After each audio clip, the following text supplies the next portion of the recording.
Hi founders, welcome to Archive 2021, and new event dari teman startup dengan tema Brands Beyond Crisis yang akan mengulas trending startups dan juga brands around 2021. Melalui event ini, kita mau mengapresiasi karya dan juga pencapaian brand Indonesia di tahun ini. Event ini akan diselenggarakan pada tanggal 1 sampai 15 Desember yang akan diunggah di seluruh media sosial kita melalui Instagram, TikTok, YouTube, dan pastinya Noise, rumah konten audio Indonesia yang juga merupakan eksklusif audio platform untuk seluruh konten full version dari podcast Archive 2021. Selain itu, event ini juga didukung oleh Heavenly Blush, King Snack Pack, dan beberapa media partner seperti Text from Brand, yang on top, Apiari, The Finery Report, EXP JKT, Katika, Global Millennial Group, dan juga Line Indonesia. Welcome to Archive 2021. Welcome back to Archive 2021. Hari ini tanpa berlama-lama lagi, kita sudah kedatangan panggil apa nih, Mas, Kak?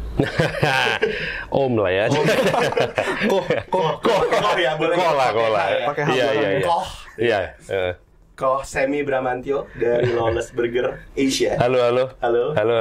Dan juga ada Bang Victor Samuel kembali. Bang Victor Samuel dari EXP Jakarta. Thank you for coming. Thank you udah jauh-jauh pada datang. Betul, thank you ke Sam sih. Wah, thank you dua-duanya lah. Jauh ya, paling jauh udah main ke kantor kita. Sebenarnya hari ini sih kita mau ngobrol-ngobrol santai aja. Kita mau ngomongin kayak the story behind Lawless Burger Bar. Oke. Dan juga kita mau ngomongin EXP Jakarta tuh apa sih sebenarnya? Sedikit aja lah ya. Sedikit aja. Ya. Kenapa kok sedikit aja? Kenapa sedikit aja? Gak apa-apa yang banyak aja, jadi gue yang belajar gitu. Gue justru harus banyak TikTok. Itu makanya gue di tengah ya. Iya. Ntar gantian aja.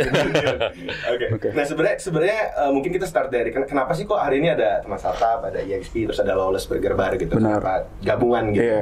Nah mungkin dari lo dulu deh, Vic. Cerita simpelnya, Lay ngechat gue.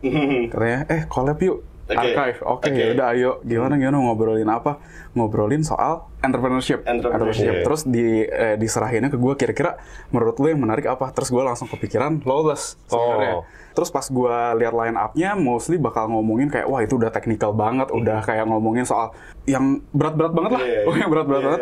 Dan sekarang itu gue lebih pengen, gue inget Lawless, waktu itu gue ada fotonya Sam di Instagram yang dia benar-benar pakai celana pendek, terus ngebersihin Lawless gara-gara banjirnya tuh banjir lebay gitu loh.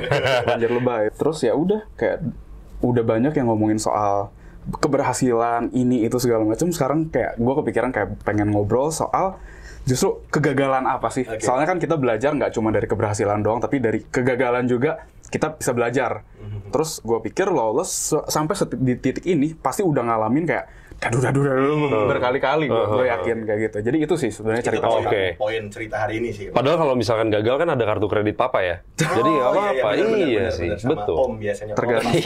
Iya. Tergantung broken home atau enggak. Iya. Tergantung masih ada nggak bapaknya. Bener. Agak geser. Udah agak morbid ya nih. Kita balikin lagi. Iya. Agak takut ya. Iya. Oke. Tapi kalau sebelum ke KSM kali, kalau lo alasan berdirinya EXP itu apa sih? Kan orang mungkin kayak kemarin kita pernah webinar, terus lo sempat bilang juga kayak orang kenal gue di YouTube, JWS gitu. Sekarang lo bikin satu media baru, apa sih yang mau lo kejar lagi? Pengen keluar dari zona nyaman pertama, terus kayak gue pengen bikin sesuatu yang nggak cuman di situ-situ doang. Kalau misalnya gue di YouTube kan ya udah itu di circle gue doang. Gue pengen bikin sesuatu yang bisa bikin impact lebih besar lagi lah ibaratnya. Berarti di YouTube eksklusif ya maksud lo? Enggak, maksudnya kan ya udah gue kolaborasinya dua arah. Terus gue kepikiran kayak bikin sesuatu yang bisa kolaborasinya ke banyak arah. Betul, antara gue, business owner, bahkan sampai ke customer-customernya gue kayak pengen connect-in semua gitu loh. Oke. Dan itulah adanya EXP. Ya, betul. Dan EXP Jakarta ini kan Experience Jakarta. Benar. Apakah ini kayak kalau gue misalnya orang awam nih ngeliat, ini cuman ini ya media food ya gitu yang jalan-jalan di Jakarta atau apa sih sebenarnya? Oh enggak, sebenarnya tuh lebih kayak ngomongin tentang pengalaman orang Jakarta ke orang luar Jakarta. Bahkan gue kayak pengen ngasih tahu kayak Jakarta tuh kayak gini ke orang luar kayak gitu loh. Kayak pengalamannya entah itu banyak pengalaman, bisa makanan, bisa itu tempat tato, bisa itu tempat cukur, bisa itu macet. Coba tolong dibawa macetnya ke luar kota. Itu nggak usah diapa-apain juga udah macet kan di luar kota. Jadi dengan experience ini ya sebenarnya lu mau menceritakan orang luar biar bisa mengexperience juga apa sih di Jakarta. Betul. Gitu. Tapi mostly ya apa yang ada di Jakarta, terus mungkin juga ada food, makanya hari ini juga ada Kak Sam mau cerita tentang burger bar juga nih. Dan tadi yang lo bilang kayak kegagalan apa sih yang sudah dilewatin? Mungkin bukan kegagalan kali ya, kesulitan-kesulitan yang mungkin orang nggak pernah ngomong gitu. Yang belum pernah diceritain. Oke, sebenarnya pertanyaan pertama kalau ditulis di sini adalah awal mula. Jadi gue taunya Lawless itu dulu tuh bengkel sama tempat tato. Tapi lu udah ceritain kalau sebenarnya tato itu terpisah sebelumnya. Iya, beda manajemen. Tapi sebenarnya kenapa lu bisa kepikiran tiba-tiba kayak bikin burger deh? Oke. Kenapa ke F&B? Apalagi lu bahkan sebelum bengkel lu tuh musik kan, Deseringai. Betul, band dulu gue. Iya. Ya itu rahasia sih. Udah jawabannya gitu loh. Udah selesai, terima kasih teman-teman yang sudah mendengarkan. Yang kedua langsung ya. Kalau rahasia. Iya. Gue sama teman-teman di Lawless itu sebetulnya memang udah suka makan, kita suka kuliner segala macam tuh udah dari lama sebetulnya. Kayak gue di band, ya lu kan barusan mention kalau misalkan gue awalnya sebetulnya ngeband dulu juga gitu kan. Kegiatan kita di luar kota tuh ya salah satu yang kita favoritkan adalah sebetulnya nge-explore makanan yang ada di sana gitu kan. Jadi as a kolektif sebetulnya emang kita suka makan, kita suka explore segala macam yang berbau-bau makanan gitu, walaupun kita nggak masak per se, cuman emang kita suka kuliner lah bisa dibilang kayak gitu. Dulu tuh gue masih ingat gue sama partner gue Aryan, vokalis gue di Seringai itu di band Seringai, kita tuh pengen banget dulu punya bar sebetulnya. Awalnya tuh kita pengen banget punya bar. Oke. Nah, udah tuh, tapi mimpinya tuh masih stuck aja gitu dari stuck di konsep, stuck di modal, stuck di lokasi dan lain-lain. Pokoknya intinya masih stuck. Suatu hari tuh gue pernah waktu itu dapat kesempatan untuk datang ke sebuah acara di Yokohama di Jepang. Waktu itu ada acara Moon Ice Hot Rod Custom Show. Jadi kayak pameran motor dan mobil gitulah, custom culture show gitulah. Terus pada saat itu penyelenggaranya, which is brandnya si Moon Ice itu, kan dia juga bikin activation di tokonya dia. Terus akhirnya kita datang lah rame-rame ke situ. Pas datang gue ngeliat ini dia ada toko, dia ada dinernya juga, dia ada bengkel segala macam. Dalam hati gue, sebenarnya ini agak ada miripnya sama Lawless, gitu. Terus apa sih yang kira-kira dia punya yang gue belum utilize di Jakarta adalah dia punya komunitas, dia punya loyal customer, punya supporter dan lain-lain. Yang in a way gue juga punya juga di Jakarta, yang gue belum belum monetize atau mungkin belum gue karyakan atau belum gue fasilitasi. Terus gue akhirnya berpikir kalau misalkan gue bisa bikin satu tempat yang bisa memfasilitasi mereka, dalam arti mereka nongkrongnya juga bukan nggak jelas di parkiran, intisari, rokok-rokok doang, yang nggak gitu doang gitu ya. Jadi gue bisa jual makanan, jual minuman. Gue pikir nih mungkin ada gunanya juga buat gue dan buat anak-anak yang biasa suka ada di Lawless gitu. Akhirnya balik dari sana, gue coba bikin bisnis modelnya, proyeksinya segala macam. Gue present ke anak-anak ya kayak seperti Aryan tadi yang gue ceritain, udah pengen punya bar, otomatis resto and bar disambut dengan gembira gitu kan. Ya udah dari situ kita mulai develop menu, terus kita mengadap konsepnya si Moon Ice, kita coba waktu itu nyari tempat yang nggak jauh dari toko, kebetulan sebelah toko kita kosong. Jadi ya udah langsung segala macamnya kayak udah jodoh dan udah langsung jadi walaupun prosesnya juga nggak secepat itu ya, ada kayak 6 bulan sampai 8 bulan kita develop segala macamnya, akhirnya jadi sih Lawless Burger Bar itu, gitu F&B pertama, gitu sih. Oke, menarik. Iya. Gue udah nyoba Lawless tuh dari awal banget sih, dan emang rasanya sampai sekarang menurut gue salah satu tempat makan burger yang kalau misalnya ada keluarga gue atau teman gue datang dari Bandung, karena gue asli dari Bandung, yang gue bakal Lawless aja, selalu bakal kayak gitu. Dan karena nggak ada di Bandung. Karena maksudnya kalau lo ajak dia ke McD kan banyak. Benar satu itu. Tapi emang beda juga nggak sih kayak McD sama Lawless? Lawless tuh menurut gue kayak artisan banget dibanding sama McD yang fast food itu beda banget lah. Secara rasa juga beda banget. Padahal kita reseller McD, kita beli burger dia terus kita wrap ulang aja gitu. Untung bagus lah kalau orang nggak tahu ya. Oke. Tapi ini di-cut berarti ya? Oh gitu ya? Nggak apa-apa lah. Kan McD biar namanya juga UMKM kecil, kita mesti support. Ya kan, maksudnya bagi-bagi ilmu gitu. Kita shout out ke McD gitu, support lah. Untung yang punya McD bule ya. Jadi iya. Semoga suatu saat nanti McD bisa segede burger bar Lawless. Amin. Gue sih doain sih. Kalau bisa butuh bantuan bisa langsung email di bawah. Iya, EXP. Siapa tahu butuh kan konsultasi untuk activation. Lunas lah. Oke. Berani buka-bukaan nggak soal modal awal? Lu ngomong nggak punya duit nih buat ngeeksekusi sebelum lu ke Jepang itu yang ada bar itu. Iya. Kepentok di ide, kepentok di uang.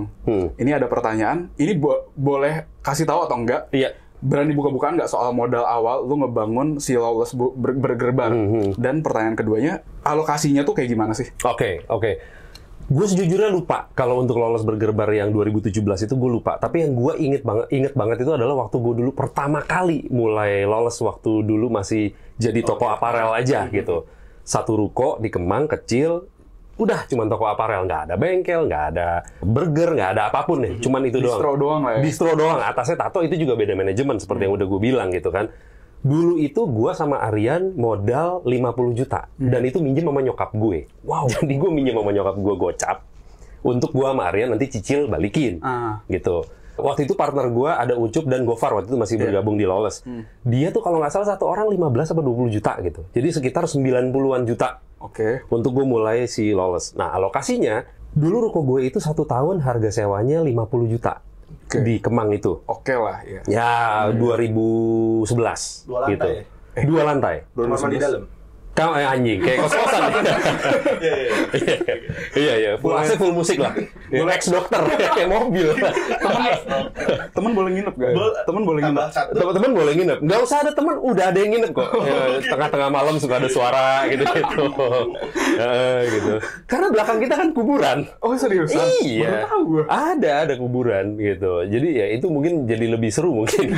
Jadi ada yang nemenin, nggak pernah benar-benar sendiri gitu. Tapi intinya 50 juta. Terus gue itu harus bayar 2 tahun di depan, tapi gue dikasih dispensasi untuk bayar tahun keduanya di bulan ke-6 gitu. Gue masih ada sisa 40 tuh. 5 juta kalau nggak salah untuk kayak ngecat, pasang parket, apa segala macam gitu. Rak display segala gue pakai dari toko yang lama. Karena kan kita 2 toko gabung tuh waktu itu. Toko gue yang di Cipete sama toko Gofar Ucup yang di Bangka. Jadi kita pakai furniture yang kita udah punya. Sisanya sekitar 35-an juta, 25-an juta, mungkin 5 juta buat kayak bayar gaji awal gitu, yang cuman 5 juta doang gitu. Sisanya buat produksi kaos. Gitu. Nah, kenapa waktu itu kita berani untuk bayar 2 tahun tapi yang di 6 bulan itu, padahal duit kita udah habis kan di depan. Karena mungkin gue dulu sama teman-teman udah ngerasa kayak di toko yang sebelumnya, kita bikin merchandise tuh selalu habis, apa segala macam gitu. Jadi gue mikir, customer yang dulu gue udah punya, kalau kita bikin sesuatu yang baru, mungkin mau kali untuk beli lagi gitu. Jadi kita waktu itu awalnya sempat bikin, plus ada kayak sistem PO deh kalau nggak salah di awal, gue agak lupa sih.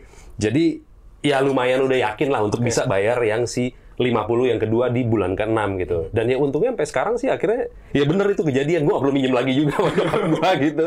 Tapi dari situ mulai dari 90 juta. Berarti nggak semulus atau nggak gila anak band duitnya pasti banyak segala macam. Tapi ternyata emang ngerintis aja sama kayak orang lain ya. Iya bener. Itu 2011 dulu berapa ya umur gue juga masih gue 19. Enggak 19. Ya pokoknya gitu deh, matematika gue jelek. Atau takut kelihatan tua gitu, pokoknya gitu. Itu ya maksudnya belum banyak duit lah intinya gitu. Ya dengan segala macam keterbatasan akhirnya kita coba beraniin dulu dengan market research yang sebenarnya kecil-kecilan tapi cukup straightforward lah gitu, bisa dibilang ya akhirnya bisa sih dari situ sampai mungkin sekarang. Straightforward gara-gara lu emang udah kenal sama marketnya juga, jadi kayak udah tahu-tahu aja ya. Bener. Jadi lu milih target market yang emang lu udah familiar dan lu di dalamnya. Iya. Betul. Jadi emang udah kebaca kira-kira nanti pembeli gue siapa aja gitu kurang lebih ya. Iya. Mulai dari situ sih. Oke. Pengalaman terburuk yang pernah terjadi sepanjang dari awal sampai sekarang Lawless itu apa? Dan gimana cara lu ngatasinnya? Ya udah pasti pandemi sih. Iya nggak sih dari awal. Ya apa ya bahasa halusnya kan pandemi itu anjing ya. Brengsek. Oh kurang halus ya. Oh sorry. Mau dengerin full versionnya? Dengerin di Noise. Yuk dengerin sekarang.